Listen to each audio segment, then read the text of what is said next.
Hello everyone, if we're going to be talking about three of the most quintessential games in all of existence, they would quite arguably be Legend of Zelda Ocarina of Time, Metal Gear Solid, and of course, Castlevania Symphony of the Night. All three of these have been accolades in the history of video gamedom and inspired countless entries future case-wise, like this right here. This is the game called Rusty for the PC-98, which might as well, intents and purposes aside, be a Castlevania game.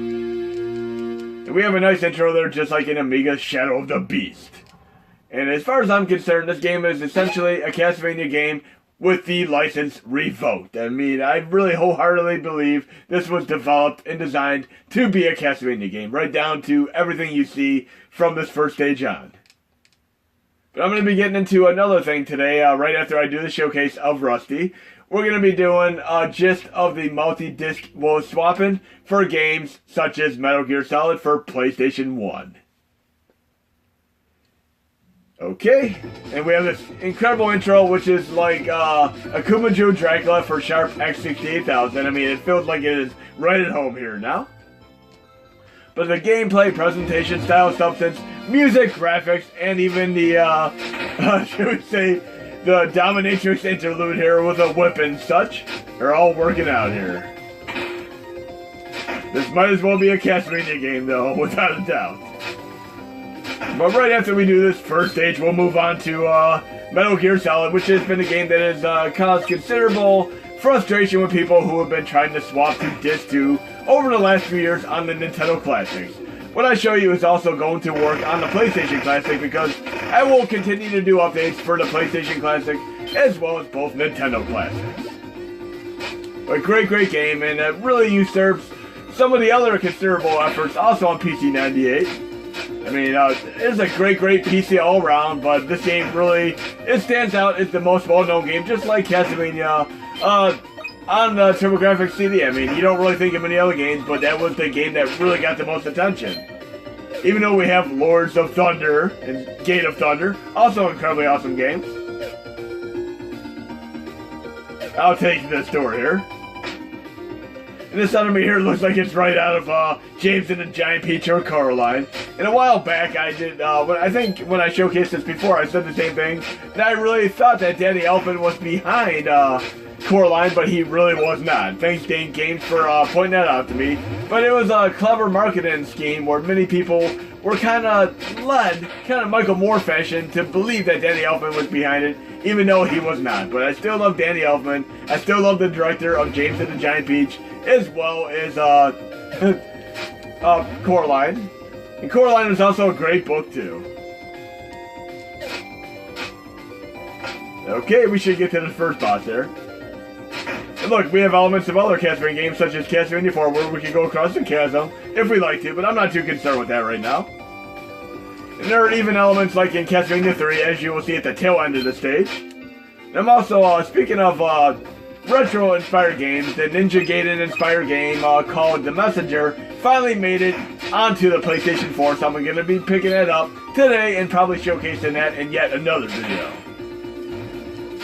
I need to run out of the house so I can say red, or should we say green dominatrix needs help badly. Like in Gauntlet. But yes, we need keys to open the doors, also like in Gauntlet. But I'm going to try to show you one of 3 different ways that you could utilize to swap discs on the PlayStation Classic, as well as the Nintendo Classics. Hopefully that'll help you guys and gals more thoroughly enjoy your games, such as Final Fantasy VII, Heart of Darkness, and so on. We got this. We should be nearing the end boss here. And this game was actually not really well known for many number of years. It was due to a fan translation that it kind of got a little bit more recognition and notoriety within the last few years, in fact. Okay. Boss mode activate. We got this.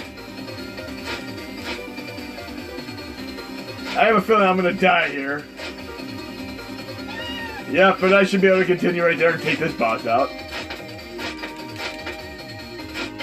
We got this. And I also love that the stages actually quite vary in their general appearance and feel. You'll see when I get to the second stage what I'm talking about there. Looks like it's going to be third time the charm here. Down to my third life. My last life, in fact. Okay.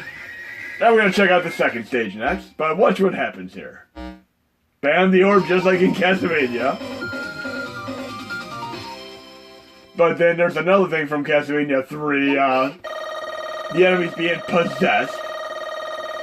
Just watch. Bam! It really feels like I'm playing Castlevania 3.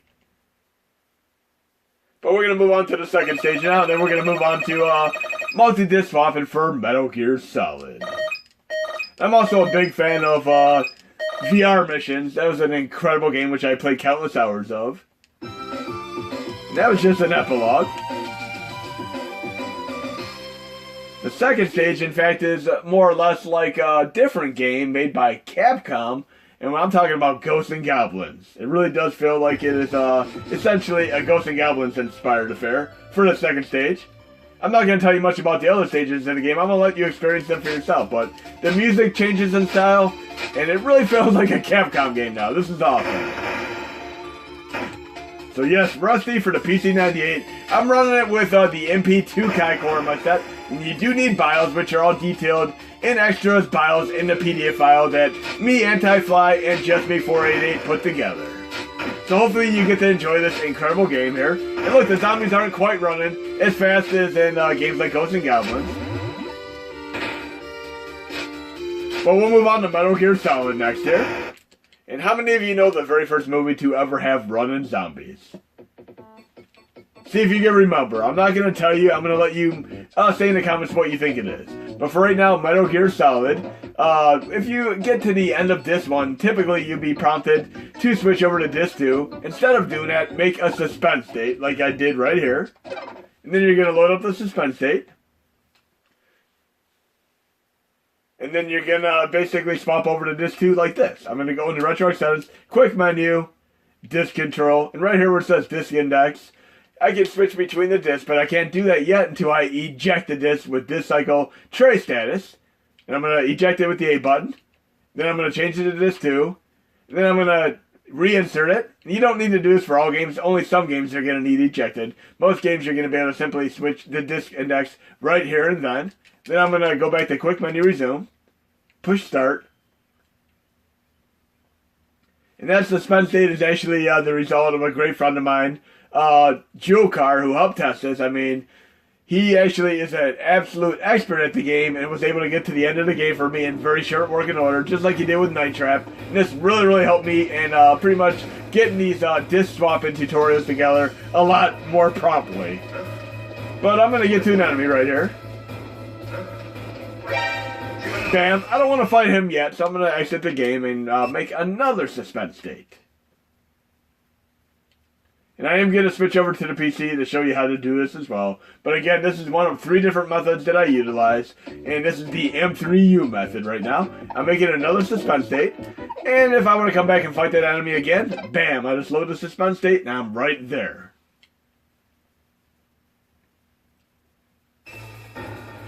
Just like that. Nice and easy. Okay? Now I'm going to go back and I'm going to show you the alternate method, which would be number 2. But I'm not going to show you the entire way of doing this yet. I'll do another video because I'm trying to get something implemented in the Hashi to make this second tutorial method much more intuitive. But say for instance I have Metal Gear Solid Disc 1 and Disc 2 completely separated. This is my own personal method. Again, it's not going to be as easy to do yourself just yet, but I'm going to try to get it incorporated into Hashi with Danaman 827 and Mad Monkey's help to make it more intuitive in the future. But for right now, I'll show you how to do the M3u method. But say for instance I did the exact same thing right here, where I'm on disc 1 and I'm loading up the suspend state. I'm going to show you the alternate way of doing this, and this is how you're going to do games like Sega CD as well. And if you're going to be running multi-disc games for Sega CD, load them with Pico Drive. Do not at all load them with Genesis Plus GX, or you will not be able to do it. So right here, I'm going to disc 2. I'm going to go to Quick Menu, Disc Control, but I'm not going to go to Disc Index or Disc Cycle Tray Status. Instead, I'm going to go to Disc Image Append, which is going to allow me to pick the disc manually. And I'm going right to the location of my folder for Metal Gear Solid Disc 2, and I'm going to load up the Q file, just like that. Push Start, and I'm on Disc 2. Again, this is not going to be easy for you to do yet. This is going to be something that's going to probably be added later on into Hashi directly. But for right now, I'm just showing you how I do it on my own end and how you can do it for Sega CD. This will work great for Sega CD without issue, but it requires an additional step or two for it to work this way that I just showed you, not M3u style, for PlayStation 1 games. Now we're going to move on to the PC, and I'm going to show you how to do an M3u. And again, there's another purpose to M3u's as well. I'm going to go to low core, and I'm going to load up this the X68000 core, which is the Sharp core. Let's get to it real quick. PX68K. Low content, start directory, dummy. I'm going to my Sharp folder. I have an M3u file right here. And it points to both of these files right here. Nemesis disk 1 of 2 and Nemesis disk 2 of 2. I'm going to load up the M3u file. And this is the exact same thing that was done for Metal Gear Solid. And I'm going to have templates for all these in my next update so that you can utilize them. There will be an extras multi-disc swapping. You'll see what I mean when you get into the extras folder. But this is nice and easy. Instead of having to mount these one by one, you can have them all mount with the M3u music playlist style. And it's going to load up Nemesis right now, which is aka Gradius 2. Fantastic gem of a game. And I did showcase this in a recent PlayStation Classic video. It really has an incredible soundtrack. Okay, we'll get into the gist of the game for a brief moment here. Then I'll get over to the PC. But yes, M3u files are very, very helpful, and you can even use these on Dreamcast games to play Shenmue Disc 2. And I'll do another tutorial on that as well. Okay? But listen to this incredible music here for a moment before I switch over to the PC tutorial portion.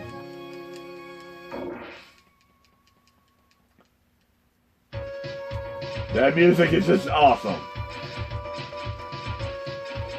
This is not at all an easy game. It really kicks your butt. Look, the enemies are flying so fast I can barely even get a power-up out of them. I'm too slow. You know you need to have a speed up in order to get anything to start with in this game. There we go. Now I can get my first speed. But in any case, I'm going to move over to the PC right now and show you this tutorial portion. So I'm going to shut down my system. Exit back to the main user interface. Shut down the system. And then we're going to switch over to the PC. Shutting down. Now I'm going to get the PC up. Okay, we're now on the PC. I'm going to try to make this as easy as possible for you guys and gals. I'm going to go into my setup right here. Multi-disc. I have both discs for Metal Gear Solid separate right now. I have disc 1. I'm going to take the bin and cue from disc 1, and you can either cut and paste or copy and paste, whichever way you want to do it. Copy and paste if you're worried about messing things up. I'm going to cut these for right now. And then what I'm going to do is basically make all of these be utilized with a playlist rather than having to load the cues, which you would typically do. So I'm going to go into right here, take the Nemesis one, which I just showed in the video a minute ago. And I'm going to copy and paste that M3u. And you're going to be able to use this as a template for any core that utilizes M3u files. If you go into my next core set update, you're going to simply go into extras, into multi-disc, and you're going to have M3u templates, a readme, and all that jazz. I'll try to get a nice setup for you guys and gals to follow. But we're going to go into this folder right here. And I'm going to set this up for use within Hashi. I'm going to simplify these right now. I'm going to make these all like Metal Gear Solid Disc 1 right there. And I'll do the same thing for the bin and queue for each of these. Okay? And then I'll do it for 2 as well.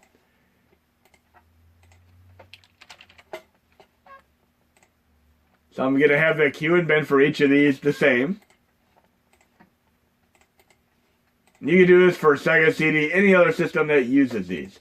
Now that I have those accounted for, I'm going to open up the queue file, and I need to make sure these match the bin files, because the queues point to the bins, and the M3u points to the queues, which point to the bins. Yes, it seems complicated, but it's actually easier than it sounds.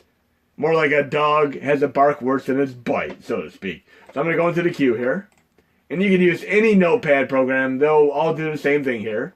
Once it's open, I'm going to change this file from Metal Gear Solid, PSX, blah, blah, blah, blah, friggin' all the way over to basically D1 instead. Make it nice and easy. Now I'll do the same thing for Q2. Just make sure the Qs match the bins and that the M3u matches the Qs. And you'll be good to go. Now that we have those accounted for, I'm going to make this template here, the M3u template, a little bit easier too. Just make that Metal Gear Solid, like that. And then I'm going to open that up and make sure these Q files are in the M3u. I'm going to make the entire name there.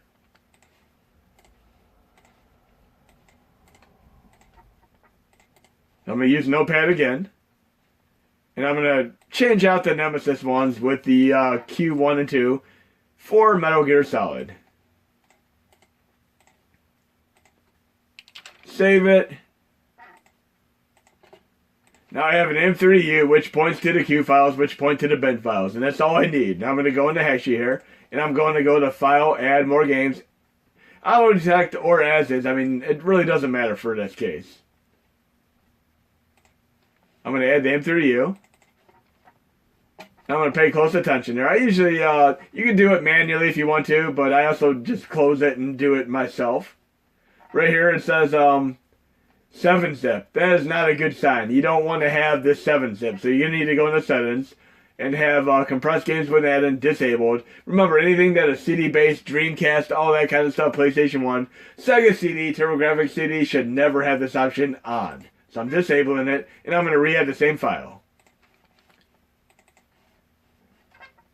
And again, I can just do this. I can just select the file I want it to run with. PlayStation, Neon, yes. And now it added the command line. But if you want to do the command line manually, you can also edit it just like that. I mean, you can put in NES for other systems, whatever you want to do, FCEUM. I mean, you don't always have to do it with the core selector. But right here, it did it for me, which is nice and easy. Great job by Daffy, Princess Daffy, and of course, Danaman827 on that one. So I'm going to add this in right here. PSX, we'll do Metal Gear Solid. Add some art with Google.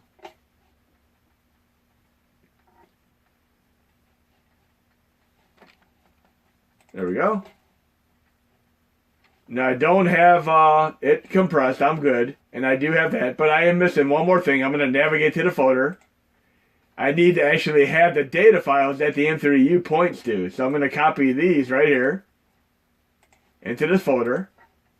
And once these are done copying it, all you have to do is just export them over and you're good to go. It is as simple as that. And I'll show you the other method of doing it, but I'm really trying to get it incorporated into Hexy to make it nice and easy. But this M3u method really works out exponentially well as far as changing these games though and such. So hope you enjoyed the video, and there'll be more to come.